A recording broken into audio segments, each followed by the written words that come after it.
ሰላም እንዴት ናችሁ? ዛሬ ሳምሰንግ ቴሌቪዥን እንደምታዩት ቀይ፣ ግሪን ኤንድ ብሉ ከለር ይቀያየራል። እንደምታዩት ዩኤ 40ኤፍ 5000 ነው ሞዴሉ።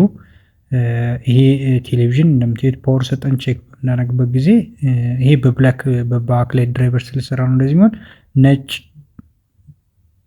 ግሪን፣ ሬድ ኤንድ ብሉ የተለያዩ ከለሮችን ይቀያይራል ማለት ነው። ቴሌቪዥኑን ከኋላ በኩል ከፈታን በኋላ ቀጥታ ቴሌቪዥኑን ቼክ ወደ ማድረግ እንሄዳለን ማለት ነው። ቴሌቪዥኑን ፈተን አሁን በድጋሚ ፓወር ሰጠን ቼክ እናደርጋለን። በድጋሚ ቼክ ስናደርግ እንደምታዩ ግሪን፣ ብሉ ኤንድ ዋይት ከለሮችን ይቀያይራል ማለት ነው። ስለዚህ ቲኮኑን ቼክ እናደርጋለን። ቲኮኑ ቮልቴጅ በትክክል ያወጣል።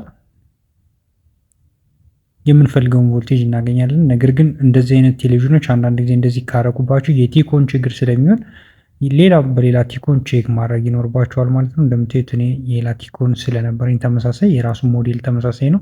ይህን ቲኮን ነቅዬ በድጋሚ ኬብሉን በጥንቃቄ በመፍታት ይህንን ቲኮን እቀይረዋለሁ ማለት ነው። ኬብሎችን ንጹህ መሆናቸውም ቼክ ማድረግ ይኖርባቸዋል።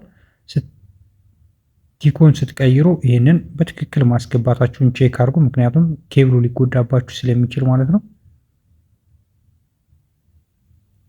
እንደምትሄድ በጥንቃቄ ከከተታችሁት በኋላ ፓወር እዚህ ላይ ትሰጡታላችሁ።